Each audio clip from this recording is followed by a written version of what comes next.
Hello दोस्तों, कैसे हैं आप सभी। मैं मनदीप स्वागत करता हूं आपका हमारे YouTube channel study with Mandeep में। तो देखिए दोस्तों, आज हमारा 7th क्लास का 14वां लेसन है, जो है विद्युत धारा और उसके प्रभाव। मतलब विद्युत धारा क्या होती है और उसके क्या प्रभाव होते हैं, उसके बारे में आज हम पढ़ेंगे। अगर दोस्तों आप हमारे यूट्यूब चैनल पर पहली बार विजिट कर रहे हैं तो इसे सब्सक्राइब जरूर कीजिए और अपने दोस्तों के साथ शेयर कीजिए। चलिए दोस्तों, देखते हैं विद्युत धारा। विद्युत धारा क्या होती है दोस्तों? जो तार के अंदर जो करंट फ्लो करता है उसी क्या कहते हैं? विद्युत धारा। मतलब किसी चालक में प्रति सेकंड किसी भी कोई भी चालक है, मान लो चालक हमने पढ़ा था जिसके अंदर से करंट विद्युत धारा आसानी से प्रभावित हो सके, उसे चालक कहते हैं। किसी भी चालक के अंदर विद्युत आवेश की मात्रा, मतलब प्रति सेकंड विद्युत आवेश की मात्रा, 1 सेकंड के अंदर किसी चालक के अंदर से कितना विद्युत आवेश गुजरेगा उसको क्या कहेंगे? विद्युत धारा। मतलब कि किसी चालक से 1 सेकंड प्रति सेकंड विद्युत आवेश की मात्रा को क्या कहते हैं? विद्युत धारा। किसी भी चालक से प्रति सेकंड कितना आवेश गुजर रहा है उसे क्या कहते हैं? विद्युत धारा। आगे देखिए दोस्तों, ये कुछ मतलब कि विद्युत अव्यय हैं, मतलब और उनके प्रतीक हैं।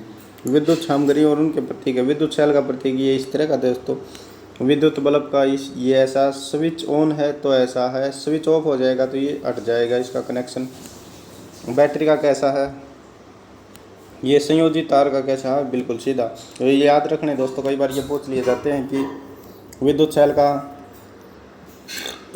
चिन्ह कौन सा है या बैटरी का कौन सा है।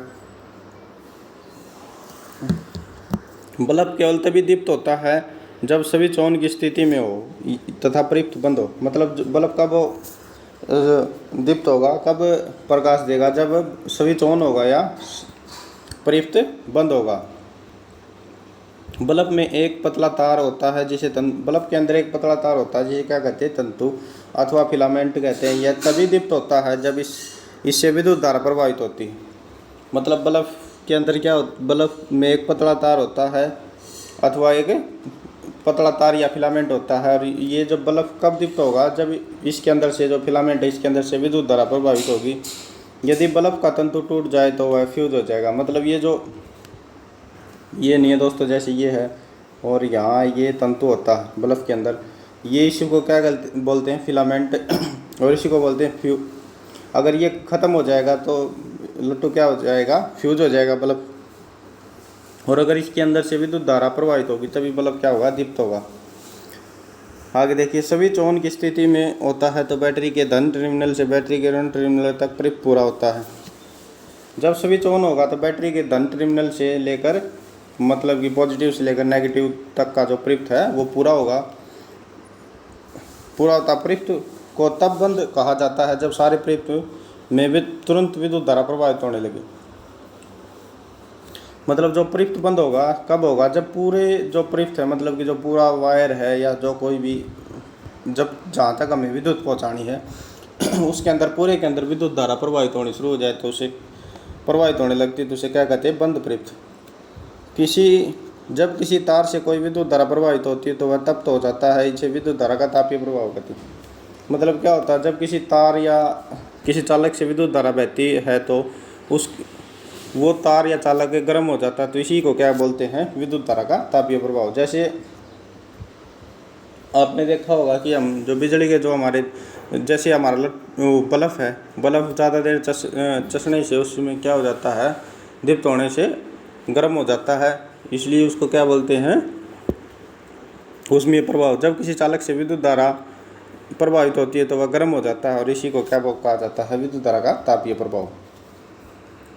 किसी तार में उत्पन्न ऊष्मा का परिणाम उस तार के पदार्थ की लंबाई तथा मोटाई पर निर्भर करता है। मतलब कि किसी तार के अंदर है ना, कितनी ऊष्मा उत्पन्न होगी, उसमें प्रभाव कितना होगा उसके ऊपर, ये उस पर निर्भर करेगा कि वो कितना मोटा है, कितनी लंबाई है और किस धातु का बना हुआ है।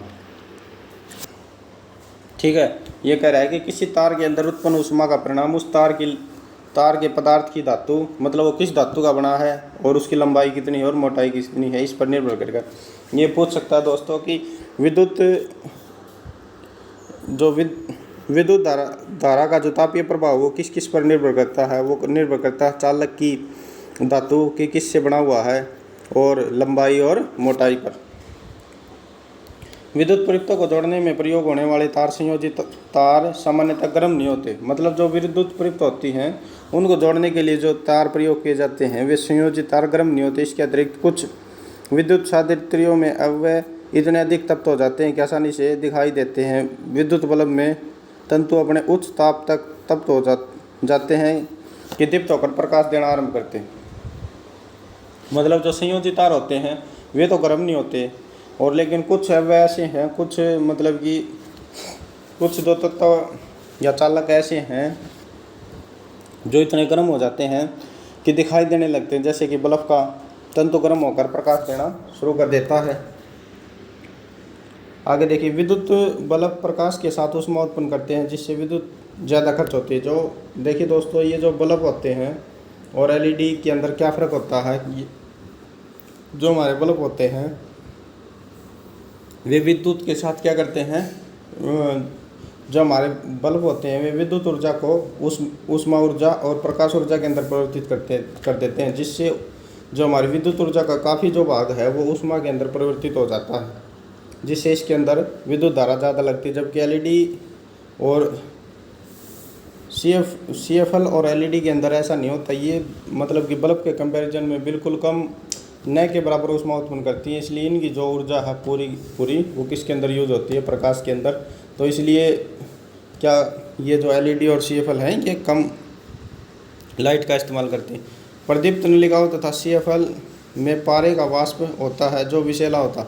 मतलब जो प्रदीप्त नलिकाएँ और सीएफएल हैं उनके अंदर जो पारे का जो मतलब जो ट्यूबलाइट होती है उसके अंदर क्या होता है, जो एक पारा होता है जो क्या होता है, विषैला। अतः खराब प्रदीप्त नलिकाओं तथा सीएफएल का निपटारा सावधानीपूर्वक करना चाहिए। मतलब जो ये सीएफएल की जो नलियां हैं और जो ये हमारी ट्यूबलाइट है इनका निपटारा सावधानीपूर्वक करना चाहिए कि इनके अंदर एक विषैला पदार्थ होता है। कुछ विशेष पदार्थों के बने तारों से जब विद्युत धारा प्रभावित होती है तो तब वे शीघ्र ही पिघल कर टूट जाते हैं। इन तारों का उपयोग विद्युत फ्यूज बना मतलब क्या होता है, जैसे कि हमने हमारे देखा है कि जो विद्युत का फ्यूज बना देते हैं मेन लाइट को जोड़ने के लिए, कुछ ऐसे पदार्थ हैं जिनसे विद्युत धारा, कुछ ऐसे तार बने होते हैं जिनकी एक लिमिट दी होती है। मतलब मान लो 220 वोल्ट की लाइट से ये तार नहीं गड़ेगा, लेकिन अगर 220 से ऊपर चली गई तो ये गर्म होकर अपने आप टूट जाएगा, जिससे कि जो हमारा पूरा कनेक्शन है बिजली का वो टूट जाएगा और जो हानि होने से बच जाएगी। इन्हें क्या कहते हैं, फ्यूज। मतलब कुछ विशेष पदार्थों के बने तारों में जब विद्युत धारा प्रवाहित होती है, जब अधिक मतलब कि जो सामान्य जो उनकी कंडीशन है उससे अधिक विद्युत धारा प्रवाहित होती है तो वे गर्म होकर शीघ्र ही पिघल जाते हैं, जिससे विद्युत का आगे का जो कनेक्शन है वो टूट जाता है। इसको क्या कहते हैं, विद्युत फ्यूज बनाने के लिए इस प्रकार के तारों का उपयोग किया जाता है। विद्युत फ्यूज सुरक्षा युक्ति है जो विद्युत प्रयुक्त की स्थिति तथा संभावित आग से प्रति सुरक्षा प्रदान करती है।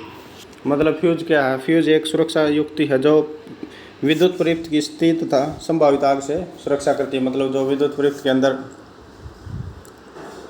जो हानि और संभावित आग है उससे सुरक्षा प्रदान करती है। आजकल फ्यूज के स्थान पर लघु प्रयुक्त विच्छेद को एमसीबी का उपयोग किया नियंत्रित बढ़ता जा रहा है। मतलब कि आजकल जो है फ्यूज के स्थान पर किसका प्रयोग किया जा रहा है, एमसीबी का प्रयोग लगातार बढ़ता जा रहा है।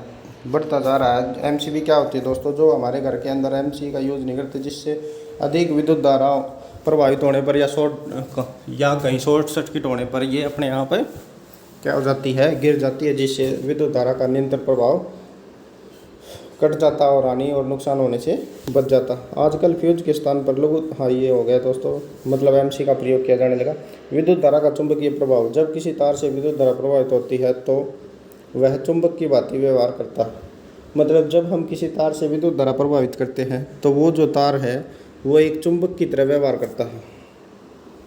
वास्तव में विद्युत धारा का उपयोग चुंबकों के निर्माण में किया जाता है।